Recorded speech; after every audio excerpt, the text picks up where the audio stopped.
There's a new Escalade in town, and this one's bigger, more luxurious, and now all electric. But it's gonna cost you. What's up, folks? I'm Dave Underkoffler, editor-in-chief of Autolist.com, a sister company to CarGurus. This is the first ever Cadillac Escalade IQ, an all-electric, full-size SUV that's new for 2025. It doesn't replace the gas Escalade, it just joins the Cadillac lineup as the top dog, considering that this fully loaded model right here is $165,000. So is it worth that money, and what do you get for all that cash? Let's go spend some time with one and find out. But before we do, be sure to like and subscribe to this page so you can get alerts on all of our future updates. All right, let's start by taking a look at the exterior, but before we do, a couple of notes on trims. The base Escalade IQ starts at about $130,000. That's for either the Luxury 1 or the Sport 1. Then there's the Luxury 2 and the Sport 2. Both of those start at about $150,000. So what's the difference between Luxury and Sport? Well, it's really pretty minor, and it comes down to just a few exterior trim pieces. So here we've got a Sport 2. So you're gonna see darker trim here along the grille and then down below, and there's some other trim elements on the side and the back of the vehicle. If it were a luxury trim, those would be in brighter chrome. Otherwise, pretty much all Escalade IQ models look the same. It's got this bold, very Cadillac look. If you look at some of its other EVs today, you're gonna see a lot of similarities. One of the highlights of the IQ are all of the different lighting features it has. You've got different lighting signatures down here. This grille is illuminated, as is the massive Cadillac emblem up front. And then under here, yes, it has a frunk. We'll show you that in just a minute. All right, turning to the side, let's talk dimensions. It may not look like it, but this Escalade IQ is much bigger than the gas Escalade that it joins in Cadillac's lineup. This all-electric version is over a foot longer than the gas Escalade. The wheelbase itself is 16 inches longer, and it's also 9 inches wider.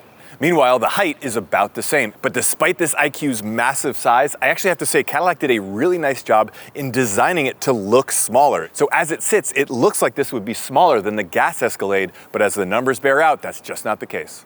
The IQ also has some cool design elements I wanted to point out on the side here. The first is these massive 24-inch wheels. Those are actually standard on all trims of the Escalade IQ. You've also got a really nice integrated turn signal here on the side. Some of the trim here, again, as I pointed out on the Sport model, is going to be darkened out like this. On the Luxury model, that's stuff that would be chrome. And then there's this color. This is called Midnight Steel Frost. It is a $6,000 option.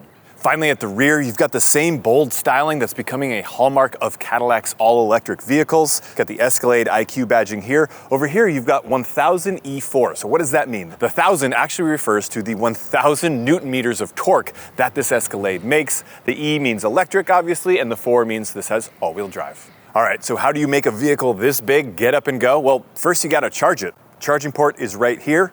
As you can see, it has a CCS type of charge port. It does come with the NACS, that's the Tesla adapter, so you can plug this in Tesla supercharging stations. That's pretty cool. Regardless of where you plug it in, it offers DC fast charging up to 350 kilowatts. That means that this EQ will add up to 117 miles in about 10 minutes. That's pretty cool. It's able to do that based on its 800 volt architecture. If you're going to be charging at home on a level 2 charger, the speed actually depends on which trim you get of the IQ. The higher end trims, the Luxury 2 and the Sport 2, like the one we've got here, will offer 36 miles of charge each hour when you plug it in. The lower end trims, the Luxury 1 and the Sport 1, offer 22 miles of charging per hour.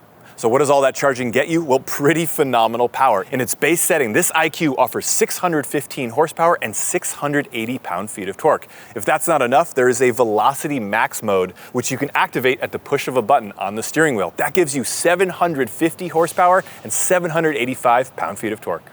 Those numbers aren't good enough yet. How about the range? This IQ has 460 miles of range. That is thanks to a massive battery. This is a 205 kilowatt hour battery. It also is the reason that this IQ weighs around 9,000 pounds. All right, now to the inside of the Escalade IQ, and there's a lot to cover here. The first thing you notice when you get in is this screen. This is 55 inches of total screen real estate. It's pretty cool. You have the driver display here and then the infotainment system here. Down below, you've got another touchscreen. So this would control a lot of your climate control features. And then below that, you've got this rotary knob with some touch sensitive buttons that will allow you to, again, get to more of the menus on the infotainment system. A couple of things I like. This is also a touchscreen, right? So you've got got a little bit of redundancy. You have to have long arms. I've got long arms, so I can reach this. So maybe if you're shorter, this is going to be harder to get to. Really bright, really responsive to your touch. It's a fast processor, so I like that. Down here, this is nicely set up, very intuitive to find all the menus that you want. Fully loaded version we're in, so we have heated and cooled seats up front. These are also massaging. We've also got a heads-up display. We have a digital rear view mirror, and then Cadillac Super Cruise hands-free driving system also comes standard. That's pretty cool. Also, as I mentioned earlier, we're testing a Sport 2. That's the same as the Luxury 2 in terms of trim and amenities. So that adds things like a night vision camera system. That's pretty cool. It also offers power opening and closing doors, which you control by this panel down here. Then there's a 36 speaker audio system and that faster charging that we mentioned earlier. And then in terms of additional connectivity, this IQ has you covered. One of the main things is the screen in front of the passenger. When I put this into drive, it actually blacks it out from my side so I can't see. You won't be distracted. But this offers a variety of online streaming video platforms like Hulu or YouTube. You can also use your phone to scan a QR code that then allows you to use your phone as a remote to control that. That's pretty cool. Another thing I like is you have two wireless smartphone charging pads. You've got one for the driver here and the one for the passenger, so everybody can keep their devices fully charged. But perhaps the biggest thing about this interior that is worth mentioning, and it's not a good thing, it's one I don't like, is that GM and Cadillac are not integrating Apple CarPlay into their vehicles anymore. I'm a big Apple user. I use CarPlay all the time. There is no integration, so you're forced to rely on the Google system that's built into this car. The system itself works really well, but if you are tied to your iPhone and the ecosystem there, you're out of luck on this Cadillac. All right, now let's take a look at the second row of seats. This has the executive seating package. So that's a $7,500 option that gives you kind of this full arrangement here. You've got a panel here that's gonna control most of the seat functions. These seats themselves are heated, cooled, and offer massaging. That's pretty cool. There's also speakers built into the headrests. You usually don't see that on a second row, but they do eat up more space than a conventional second row of seats will. So just mind that. Also note that there are two big screens here. Those are pretty cool, but those are not included in the executive seating package. These are an additional $2,000. So this whole setup back here is about $9,500. That's a lot of money. One thing that's kind of annoying is that while the front seats use physical buttons to control them, and they're easy to find and easy to figure out, these second row of seats are actually controlled by the screen here. Now, that may not sound like a big deal, but when you need to move them out of the way for third row access, suddenly you have to make sure the car is on, and you have to go through a variety of menus here. That's just too complicated. I really wish Cadillac had just put buttons on the doors back here like they have up front. Otherwise, the experience back here is really pretty nice. You've got a pair of wireless smartphone charging pads back here so you don't have to compete with the person sitting next to you. You also have a pair of HDMI inputs down below that then displays on these two screens here. You also have a common household outlet to charge all of your devices. And then right here, you've got a pair of USB-C charge ports. That's a nice touch. In terms of space back here, obviously there's a lot of room considering we have the executive package. I've got this seat all the way back. I'm 6'1". I've got this seat to adjust it to where I would have it. More than enough room. I mean, I can sort of stretch out here. But in normal situations, the space back here in this second row is going to be comparable to the gas Escalade. Finally, the executive package has one more trick up its sleeve. It's these tables. These are heavy metal tables that fold up out of the console. Put you right there. You put your laptop on top, and you're ready to go. All right, now to the third row, and it's actually not as bad as I was expecting. Remember, we've got the executive package here in the second row, so these are thicker seats than you're gonna find on the standard model. So thicker seats are gonna eat more into my legroom, but it's not as tight as you might imagine. There is a little bit of contour here, so my knees can kind of tuck in there. Headroom is actually pretty good. I'm 6'1". Not that bad. What does bother me is actually it feels kind of claustrophobic, and that's because there's really not a lot of daylight coming in. You don't have the glass roof going past here anymore. You also, this section really eats into this window. This is a pretty small window. So size-wise, space-wise, you're okay, but light and claustrophobia, that's a different issue. One last thing about this third row of seats, it's actually really hard to get in or out back here. This is as far as this power seat will slide forward, and then you've got the seat belt here in the way. So I've got to reach all the way up there, open the door, and then I have a very small space, particularly for adults, to crawl through and make your way out. That's a little frustrating. All right, let's talk cargo space. But before we do, I want to show you something that's pretty annoying, especially considering how expensive this IQ is.